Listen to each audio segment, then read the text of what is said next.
ഇന്ന് world hepatitis day ആണ്. So as A part of that എന്നോടൊപ്പം ഒരു സ്പെഷ്യൽ ഗസ്റ്റ് ജോയിൻ ചെയ്യുന്നുണ്ട്. നമസ്കാരം, എൻ്റെ പേര് ഡോക്ടർ ദീപക് ജെയിംസ്.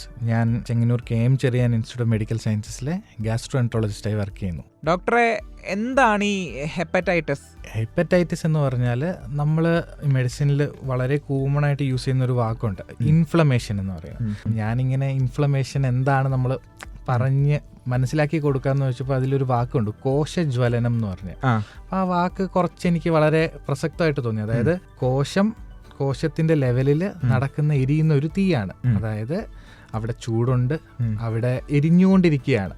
അതുപോലെ ഹെപ്പറ്റൈറ്റിസ് എന്ന് പറഞ്ഞാൽ ലിവറിനുള്ളിൽ നടക്കുന്ന ഒരു ഇൻഫ്ലമേഷൻ. അത് നമ്മൾ ലോക്കൽ ലാംഗ്വേജിൽ നമുക്ക് വേണമെങ്കിൽ വീക്കം എന്ന് വല്ലതും പറയാം.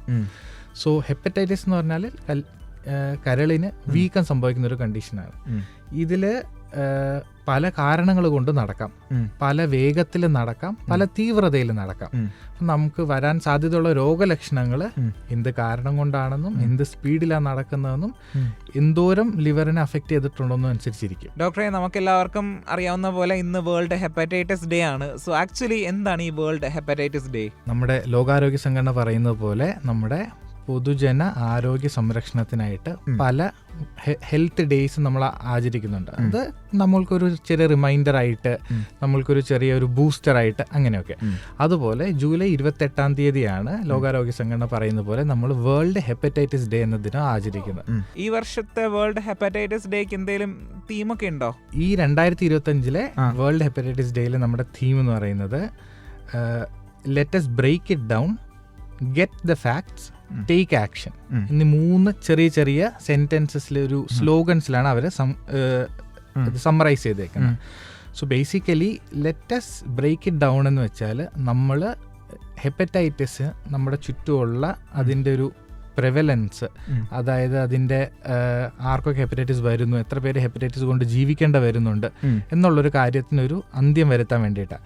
അപ്പോൾ ഇതിനവർ എംഫസൈസ് ചെയ്യുന്ന 2-3 കാര്യങ്ങൾ. അതായത് എല്ലാവർക്കും ഹെപ്പറ്റൈറ്റിസ് എന്താണ് എന്നതിനെ പറ്റി ഒരു അറിവ് വേണം, അതിനൊരു ഗ്രാഹ്യം വേണം, അത് വരാതിരിക്കാനോ വന്നു കഴിഞ്ഞാൽ അത് വെച്ച് എങ്ങനെ ജീവിക്കാമെന്നും ഇനി അത് ഫർദർ ആരോഗ്യത്തെ ബാധിക്കാതെ എന്ത് ചെയ്യാം എന്നുള്ള കാര്യത്തിന് അവർക്ക് ചോയ്സസ്, അതായത് അവരുടെ തീരുമാനത്തിന്. ഇപ്പം മരുന്ന് വാങ്ങിക്കേണ്ടി നമ്മൾ കടയിൽ പോയപ്പോഴല്ലോ, കടയിൽ മരുന്ന് വേണം, അപ്പം അങ്ങനെ ഒരു അവൈലബിലിറ്റി കൂടെ പ്രൊവൈഡ് ചെയ്യണം എന്നുള്ള രീതിയിലാണ് അവർ പറയുന്നത്. അതായത് ലോകത്ത് എല്ലാവർക്കും ടെസ്റ്റിംഗ്, ട്രീറ്റിംഗ് ആൻഡ് അസുഖം വരാതിരിക്കാനുള്ള വാക്സിനേഷൻ, ഇങ്ങനെ ഓപ്ഷൻ ഉണ്ടെങ്കിൽ അതിനെന്താണ് ഓപ്ഷൻ, അത് അവൈലബിൾ ആക്കണം. ഇതാണ് അവരുടെ ഒരു ചോയ്സ്.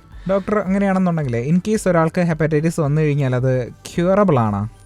സോ ഹെപ്പറ്റൈറ്റിസ് ഞാൻ നേരത്തെ പറഞ്ഞതുപോലെ പല കാരണങ്ങൾ കൊണ്ടുവരാം. നമ്മൾ ഈ വേൾഡ് ഹെപ്പറ്റൈറ്റിസ് ഡേയിൽ നമ്മൾ കൂടുതൽ എംഫസൈസ് ചെയ്യുന്ന വൈറസുകൾ മൂലമുണ്ടാകുന്ന ഹെപ്പറ്റൈറ്റിസ്. ഓക്കെ, അപ്പം വൈറസുകൾ മൂലമുണ്ടാകുന്ന ഹെപ്പറ്റൈറ്റിസ് പലവിധമായിട്ടുള്ള മൈക്രോ ഓർഗാനിസംസ് ഹെപ്പറ്റൈറ്റിസ് ഉണ്ടാക്കാം. പക്ഷേ മെയിനായിട്ട് ഹെപ്പറ്റൈറ്റിസ് ഡേ എന്നതിൽ വെച്ച് നമ്മൾ ഉദ്ദേശിക്കുന്ന ഹെപ്പറ്റൈറ്റിസ് വൈറസുകളാണ്. ഇതൊരു ABCDE അങ്ങനെ പല ടൈപ്പ് ഹെപ്പറ്റൈറ്റിസ് ഉണ്ട്. അതെ, നമ്മൾ അങ്ങനെ 5 പേര് കൊടുത്താണ് നമ്മൾ ഇവരെ വിളിക്കുന്നത്. പക്ഷേ ഇതിൽ കോമൺ ആയിട്ട് ഹെപ്പറ്റൈറ്റിസ് എയും ഹെപ്പറ്റൈറ്റിസ് ഇയുമാണ് നമ്മൾ കോമൺലി പറയുന്ന മഞ്ഞപ്പിത്തം എന്ന് പറയുന്നത്. സോ അതിന് വരുന്നതിന് കുറച്ചു നാൾ മുന്നേ ചെറിയൊരു പനി, മേലുവേദന, മനം മറിച്ചില്, ഭക്ഷണം കഴിക്കാൻ ഒട്ടും താല്പര്യമില്ലാതെ വരുന്നത്, ചെറിയൊരു കണ്ണിലൊക്കെ ചെറിയ മഞ്ഞ നിറമായിട്ട് കാണാം. ആൻഡ് അത് ശരിയാവുകയും ചെയ്യും തന്നെ. ഹെപ്പറ്റൈറ്റിസ് എയ്ക്കും ഹെപ്പറ്റൈറ്റിസ് ഇക്കും ഇന്ത്യയിൽ ലോങ് ടേം സൈഡ് എഫക്ട്സ് ഒന്നുമില്ല. അതായത് വരും പോകും. ആൻഡ് ഹെപ്പറ്റൈറ്റിസ് എ ബാധിക്കുന്ന വളരെ വലിയൊരു ശതമാനം ആളുകളിലും ഒരു രോഗലക്ഷണവും കാണില്ല. ഒരു 5-10% ആളുകളിൽ വരെ മാത്രമേ മഞ്ഞപ്പിത്തമായിട്ട് പോലും വരുള്ളൂ. ആ മഞ്ഞപ്പിത്തം വരുന്നവരിലും വളരെ ചെറിയൊരു ശതമാനത്തിൽ മാത്രമേ ഇത് സീരിയസ് ആയി ലിവർ ഫെയിലിയറിലേക്ക് പോകാനൊരു റിസ്ക് ഉണ്ടാവുള്ളൂ. ഹെപ്പറ്റൈറ്റിസ് ഇക്കും അതുപോലെ തന്നെ. പക്ഷേ ഇന്ത്യയിൽ വെച്ച് നോക്കുകയാണെങ്കിൽ ഹെപ്പറ്റൈറ്റിസ് ഇ കുറച്ചും കൂടെ ഒരു കോമണർ കോസാണ് ലിവർ ഫെയിലിയറിന് വേണ്ടിയിട്ട്. പക്ഷേ നമ്പേഴ്സ് വെച്ച് നോക്കുമ്പോഴത്തേക്കും ഹെപ്പറ്റൈറ്റിസ് ബിയോ സിയോ ബാധിക്കുന്ന പേഷ്യൻസിന്റെ എണ്ണത്തിന്റെ എത്രയോ മടങ്ങ് അധികമാണ്, കുറവാണ് ഹെപ്പറ്റൈറ്റിസ് എയും ഇയും കൊണ്ടുണ്ടാവുന്ന ഹെൽത്ത് കോൺസിക്വൻസസ്. നേരെ മറിച്ച് ഹെപ്പറ്റൈറ്റിസ് ബി സി എന്ന് പറയുന്നത് അതായത് വൈറസ് നമ്മുടെ ശരീരത്തിൽ വന്നാൽ ഇന്ന ദിവസം വന്നത് മുതൽ നമുക്ക് ഇന്ന ഒരു രോഗലക്ഷണം ഉണ്ടാകും, അങ്ങനെ അറിയാൻ സാധിക്കില്ല.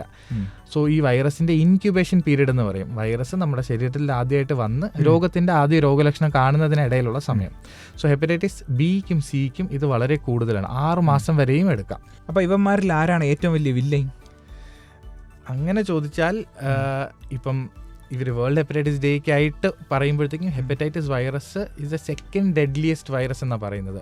സോ ഫാക്റ്റുകൾ വെച്ച് നോക്കുകയാണെങ്കിൽ ഹെപ്പറ്റൈറ്റിസ് ബിയും സിയും ആണ് ഹെപ്പറ്റൈറ്റിസുകൾ ഉണ്ടാക്കുന്ന 96% കേസസിൻ്റെയും മരണകാരണം. സോ ഹെപ്പറ്റൈറ്റിസ് ബിയും സിൻ്റെയും വേറൊരു പ്രശ്നം എന്താണെന്ന് വെച്ചിട്ടുണ്ടെങ്കിൽ ഇത് ലോങ് ടേം നമ്മുടെ കൂടെ തന്നെ ഇരുന്ന് നമുക്ക് ലോങ് ടേം പ്രശ്നങ്ങൾ തരാൻ സാധ്യതയുള്ള വൈറസസ് ആണ്. സോ ഇതിൽ മെയിൻ ആയിട്ടുള്ള പ്രശ്നം 1 ലിവർ സിറോസിസും 2 ലിവർ ക്യാൻസറും. സോ നമ്മളുടെ ഇന്ന് ലോകത്തിലുള്ള ലിവർ സിറോസിന്റെ 30% വരെ ലിവർ സിറോസിസ് ഉണ്ടാക്കുന്നത് ഹെപ്പറ്റൈറ്റിസ് ബിയും ഒരു 20% വരെ സിറോസിന് കാരണക്കാരൻ ഹെപ്പറ്റൈറ്റിസ് സിയുമാണ്. അതുപോലെ തന്നെ 50%-ഓളം ലിവർ ക്യാൻസർ വരുന്നത് ഹെപ്പറ്റൈറ്റിസ് ബി മൂലമാണ്. ഓൾമോസ്റ്റ് 30% ഹെപ്പറ്റൈറ്റിസ് ലിവർ ക്യാൻസർ വരുന്നത് ഹെപ്പറ്റൈറ്റിസ് സി മൂലമാണ്. ഇൻ കേസ് നമ്മളിതിന് എന്തെങ്കിലുമൊക്കെ മരുന്ന് എടുക്കുമ്പോൾ സൈഡ് എഫക്ട്സ് ഉണ്ടാവാനുള്ള ചാൻസ് ഉണ്ടോ ഡോക്ടറെ? ഈ ഒരു ചോദ്യം ഞാൻ വളരെ കോമൺലി റിയൽ ലൈഫിൽ ഫേസ് ചെയ്ത് വരുന്നൊരു സിറ്റുവേഷൻ. അപ്പം നമ്മൾ സൈഡ് എഫക്റ്റിനെ കുറിച്ച് ആലോചിക്കുന്നത് കൂടാതെ നമ്മൾ ആദ്യം എഫക്റ്റിനെ കുറിച്ചല്ലേ ആലോചിക്കേണ്ടത്. കറക്റ്റ്. അപ്പോൾ ഈ വൈറസസിൽ നിന്ന് രക്ഷപ്പെടാൻ വേണ്ടി എന്ത് ചെയ്യാം എന്നുള്ളൊരു കാര്യം വളരെ പ്രസക്തമായ ഒരു ചോദ്യമാണ്. ഹെപ്പറ്റൈറ്റിസ് ബിക്ക് ഒരു രോഗപ്രതിരോധ കുത്തിവയ്പ്പുണ്ട്. ഹെപ്പറ്റൈറ്റിസ് ബി ഒരു വലിയ പ്രശ്നമാണെന്ന് ലോകരാഷ്ട്രങ്ങൾ മനസ്സിലാക്കിയത് കൂടെ നമ്മുടെ ഇന്ത്യയും ഇത് മനസ്സിലാക്കി.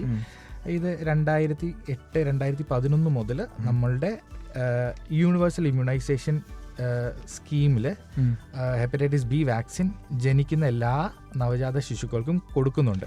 എന്നിരുന്നാൽ കൂടെയും ഇത് ഇംപ്ലിമെൻറ്റേഷൻ ഇതിൻ്റേതായിട്ടുള്ള പ്രശ്നങ്ങളുണ്ട്. അതായത് ഇപ്പോഴും 2016 കണക്കാണ് 60%-ഓളം കുട്ടികളിൽ മാത്രമേ നമ്മൾക്ക് ഹെപ്പറ്റൈറ്റിസ് ബി വാക്സിൻ എത്തിക്കാൻ പറ്റുന്നുള്ളൂ. ആൻഡ് ലോകത്തിൽ ജീവിക്കുന്ന ഹെപ്പറ്റൈറ്റിസ് ബി രോഗികളുടെ 30% ഇന്ത്യയിലാണ്.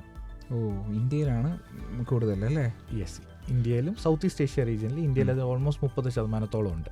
ഇപ്പോൾ നമുക്കൊരു പ്രായത്തിനപ്പുറം, അതായത് ഇപ്പോൾ ഏജ്ഡ് ആയിട്ടുള്ള ആൾക്കാരിലായിക്കോട്ടെ അല്ലെങ്കിൽ മിഡിൽ ഏജ്ഡ് ആയിട്ടുള്ള ആൾക്കാരിലായിക്കോട്ടെ, അവരിലൊക്കെ ഇത് കൂടുതൽ എഫക്റ്റ് ചെയ്യാനുള്ള ചാൻസ് ഉണ്ടോ? നമ്മളുടെ ഹെപ്പറ്റൈറ്റിസ് ഇ, ഹെപ്പറ്റൈറ്റിസ് എ ഇതുപോലെ ഒരു ഗ്രൂപ്പ് ഓഫ് ആളുകളിൽ കൂടുതൽ സിവിയറായി കാണാൻ സാധ്യതയുണ്ട്. ഹെപ്പറ്റൈറ്റിസ് എയും ഇയും വയസ്സായവരിൽ കൂടുതൽ സിവിയർ ആയിട്ടുള്ള ഒരു ലിവർ ഒരു ഹെപ്പറ്റൈറ്റിസും മേ ബി ലിവർ ഫെയിലിയറിലേക്ക് പോകാനുള്ള സാധ്യതകളും കൂടുതലാണ്. അതുപോലെ ഹെപ്പറ്റൈറ്റിസ് ഇ ഗർഭിണികളിൽ വളരെ കൂടുതലായി കോമൺലി കണ്ടുവരുന്നു. ആൻഡ് അവരിലും വയറ്റിലിരിക്കുന്ന ബേബിക്കും പ്രശ്നങ്ങൾ കൂടുതലായിട്ടുണ്ടാക്കുന്നു. ലൈഫ് ത്രെറ്റനിങ് കൂടെ ആവാം. അതുപോലെ ഹെപ്പറ്റൈറ്റിസ് ബിയും സിയും ലോങ് റൺ, അതായത് നമ്മളുടെ ലിവറിനെ ബാധിക്കുന്ന വേറെ കണ്ടീഷൻസ്, അതായത് metabolic dysfunction associated fatty liver disease, അതായത് നമ്മൾ കോമൺലി എല്ലാവരും വിളിപ്പേരിട്ട് വിളിക്കുന്ന ഫാറ്റി ലിവർ ഡിസീസ്. വലിയ പേരൊക്കെ കേട്ടപ്പോൾ എനിക്ക് എന്തോ പോലെ. അതെ, പക്ഷേ ഫാറ്റി ലിവർ എന്നുള്ള പേര് കേട്ടിട്ടുണ്ട്. Fatty liver, alcohol use disorder. അപ്പം പ്രായമായവരിൽ ഇത് രണ്ടിൽ ഏതിൻ്റെങ്കിലും ഒരു സാന്നിധ്യം ഉണ്ടാവാനുള്ള സാധ്യത കൂടുതലാണ്. സോ അങ്ങനെയുള്ള ലിവറിൽ ഇതിൻ്റെ പുറമെ ഹെപ്പറ്റൈറ്റിസ് ബിയും സിയും കൂടെ കിട്ടിയാൽ കുറച്ചും കൂടെ സിവിയർ മാനിഫെസ്റ്റേഷൻസ് ഉണ്ടാകും. ഡോക്ടർ, ആ ഒരു കാര്യം പറഞ്ഞപ്പോഴാണ് ഇപ്പോൾ ആൽക്കഹോൾ യൂസ് ചെയ്യുന്ന ആൾക്കാരുടെ എണ്ണം കൂടി വരികയാണ് ഡേ ബൈ ഡേ. അപ്പോൾ ഇതുമായിട്ട് ആൽക്കഹോളിന് എന്തെങ്കിലുമൊക്കെ ബന്ധമുണ്ടോ? ലൈക്ക് ആൽക്കഹോൾ നമ്മൾ യൂസ് ചെയ്യുന്ന കുറച്ച് കഴിഞ്ഞാൽ അല്ലെങ്കിൽ ഉപയോഗിക്കുന്ന ആൾക്കാർക്ക് കൂടുതൽ വരാനുള്ള ചാൻസ് ഉണ്ട്, അങ്ങനെ എന്തെങ്കിലുമൊക്കെ ഉണ്ടോ? സോ ഇന്നത്തെ നമ്മളുടെ മെയിൻ ഒരു ഇത് വൈറൽ ഹെപ്പറ്റൈറ്റിസ് എങ്ങനെയാണ് ലിവറിനെ ബാധിക്കുന്നതെന്നാണ്. ആൽക്കഹോൾ യൂസ് ചെയ്യാതിരിക്കുന്നത് ലിവറിന് പൊതുവെ നല്ലതാണ്. ആൽക്കഹോൾ യൂസ് ചെയ്യുന്നവരിൽ ഹെപ്പറ്റൈറ്റിസ് ബിയും ഹെപ്പറ്റൈറ്റിസ് സിയും ജനറലി സാധാരണക്കാരിൽ ഉണ്ടാക്കുന്നതിനേക്കാളും കുറച്ചും കൂടെ ഒരു തീവ്രതയേറിയ രോഗം ഉണ്ടാക്കാൻ സാധ്യതയുണ്ട്. ഡോക്ടറെ, prevention is better than cure എന്ന് കേട്ടിട്ടുണ്ട്. അപ്പോൾ ഏതെങ്കിലും രീതിയിലുള്ള ടെസ്റ്റുകളൊക്കെ ചെയ്യുമ്പോൾ നമുക്കിത് കണ്ടുപിടിക്കാനൊക്കെ പറ്റത്തില്ലേ? തീർച്ചയായും. ഹെപ്പറ്റൈറ്റിസ് ബിക്ക് നമുക്ക് ടെസ്റ്റുകളുണ്ട്. ഹെപ്പറ്റൈറ്റിസ് ബിയുടെ ടെസ്റ്റുകൾ കുറച്ച് കോംപ്ലിക്കേറ്റഡ് ആണ്, പക്ഷെ നിങ്ങളുടെ ഡോക്ടർ ക്യാൻ ഹെൽപ്പ് യു. അതുകൊണ്ട് ഹെപ്പറ്റൈറ്റിസ് ബിക്ക് ടെസ്റ്റ് ചെയ്യണമെന്നുണ്ടെങ്കിൽ you can contact your doctor. നമുക്ക് ഹെപ്പറ്റൈറ്റിസ് ബി ഉണ്ടോ ഇല്ലയോ എന്നുള്ള കാര്യം ടെസ്റ്റ് ചെയ്യാം. ഇത് എന്തുകൊണ്ടാണ് ഇമ്പോർട്ടൻ്റ് എന്ന് വെച്ചാൽ ഹെപ്പറ്റൈറ്റിസ് ബി വൈറസ് ശരീരത്തിൽ ബാധിച്ച എല്ലാവർക്കും രോഗലക്ഷണങ്ങൾ ഉണ്ടാവില്ല. ഇൻഫാക്ട് കൂടുതൽ ആൾക്കാർക്ക് രോഗലക്ഷണങ്ങളൊന്നും ഇല്ലാതിരിക്കും. ഇൻഫാക്ട് ഒരു കൂടുതൽ ശതമാനം ആൾക്കാർ കാരിയേഴ്സ് ആയിട്ടുണ്ടാവും. സോ അവർക്ക് ഒരു രോഗലക്ഷണവും കാണില്ല, അവർ കമ്മ്യൂണിറ്റിയിൽ ഫുള്ള് നടക്കും ആൻഡ് അവരിൽ നിന്ന് മറ്റുള്ളവർക്ക് പകരാൻ സാധ്യതയുണ്ട്. ആൻഡ് ഇത് സപ്പോസ് നമ്മൾക്ക് ഹെപ്പറ്റൈറ്റിസ് ബി ഇല്ല എങ്കിൽ ഹെപ്പറ്റൈറ്റിസ് ബി വരാതിരിക്കാനുള്ള പ്രതിരോധ കുത്തിവയ്പ്പുകളുണ്ട്. അത് നമ്മൾക്ക് എടുക്കാം. അത് വളരെ എഫക്റ്റീവാണ്. അതൊന്ന്. 2, ഹെപ്പറ്റൈറ്റിസ് ബി ഉള്ളവരാണെങ്കിൽ ഉള്ള എല്ലാവർക്കും ട്രീറ്റ്മെൻറ്റ് വേണ്ട. ട്രീറ്റ്മെൻറ്റ് ഉണ്ടോ ഇല്ലയോ എന്നുള്ളൊരു കാര്യം ഡോക്ടറോട് ചോദിച്ചിട്ടുണ്ടെങ്കിൽ ഡോക്ടർ പറഞ്ഞു തരും. ഉണ്ടെങ്കിൽ അതിനുള്ള ട്രീറ്റ്മെൻറ്റ് എടുക്കാം. ഇനി ഹെപ്പറ്റൈറ്റിസ് ബിയുടെ ട്രീറ്റ്മെൻറ്റും പ്രതിരോധവും ഹെപ്പറ്റൈറ്റിസ് ബിക്ക് വേണ്ടി മാത്രമുള്ളതല്ല, ലിവർ ക്യാൻസറിനും കൂടി ഉള്ളതാണ്. അപ്പോൾ നമുക്ക് ഈ ടെസ്റ്റുകളൊക്കെ എടുത്തു കഴിഞ്ഞാൽ മുൻകൂറായിട്ട് അറിയാൻ പറ്റും. ഹെപ്പറ്റൈറ്റിസ് സി ഇതുപോലെ തന്നെ നമ്മൾ ടെസ്റ്റുകൾ എടുക്കുകയാണെങ്കിൽ, അല്ലെങ്കിൽ നിങ്ങളുടെ ലിവർ ഫങ്ഷൻ ടെസ്റ്റിൽ പെർസിസ്റ്റൻ്റ് ആയിട്ട് SGOT SGPT എന്ന് പറയുന്ന 2 ഇത് കുറച്ച് അബ്നോർമലായിട്ടുണ്ടെങ്കിൽ ഡോക്ടറിനെ കോൺടാക്ട് ചെയ്യുക. ഫാറ്റി ലിവർ ഡിസീസ് എന്ന് നമ്മൾ ധരിച്ചിരുന്നത് ചിലപ്പോൾ ഹെപ്പറ്റൈറ്റിസ് ബിയോ സിയോ കൂടെ ആയിരുന്നിരിക്കാം. ഹെപ്പറ്റൈറ്റിസ് സി ഉണ്ടെന്ന് നമ്മൾ കണ്ടുപിടിക്കുകയാണെങ്കിൽ ഇന്നത്തെ കാലത്ത് ഹെപ്പറ്റൈറ്റിസ് സിക്ക് വളരെ എഫക്റ്റീവായിട്ടുള്ള ട്രീറ്റ്മെൻറ്റ് ഉണ്ട്. ഇൻഫാക്ട് ഹെപ്പറ്റൈറ്റിസ് സി ആണ് the only curable chronic viral infection എന്ന് ആദ്യം പേര് കിട്ടിയ ഒരു അസുഖം. അതുകൊണ്ട് ഹെപ്പറ്റൈറ്റിസ് സി ഉണ്ട് അല്ലെങ്കിൽ ഹെപ്പറ്റൈറ്റിസ് ബി ഉണ്ട് എന്നതൊരു സ്റ്റിഗ്മയായി ഒരിക്കലും കൊണ്ടു നടക്കേണ്ട ആവശ്യമില്ല. നിങ്ങൾക്കും സാധാരണക്കാരെ പോലെ ജീവിക്കാം, സാധാരണക്കാരെ പോലെ എല്ലാ കാര്യങ്ങളും ചെയ്യാം. ഓൾമോസ്റ്റ് എല്ലാത്തിനും ഇന്നത്തെ കാലത്ത് ഒരു സൊല്യൂഷൻ ഉണ്ടല്ലേ? യെസ്. അത് പക്ഷേ നമ്മൾ അതിന് ഹെൽപ്പ് ചോദിക്കണം. അതായത് നമ്മൾക്ക് പ്രശ്നം ഉണ്ടെന്നുള്ള കാര്യം നമ്മൾ ആദ്യം മനസ്സിലാക്കണം, അക്സെപ്റ്റ് ചെയ്യണം, അതിന് സൊല്യൂഷൻ ആസ്ക് ചെയ്യണം. ഡെഫിനറ്റ്ലി ഉണ്ട്. Okay, anyway thank you so much doctor. ഒരുപാട് സന്തോഷമുണ്ട് ഇന്ന് ഹെപ്പറ്റൈറ്റിസ് ഡേ ആയിട്ട് ഹെപ്പറ്റൈറ്റിസിനെ പറ്റിയിട്ടും അതുപോലെ അതിൻ്റെ ടെസ്റ്റുകളെ പറ്റിയിട്ടും നമുക്കതിനെയൊക്കെ എങ്ങനെ പ്രതിരോധിക്കാം എന്നുള്ളതിനെ പറ്റിയിട്ടും ഡീറ്റെയിൽഡ് ആയിട്ട് കാര്യങ്ങൾ പറഞ്ഞു തരുന്നു. Thank you doctor.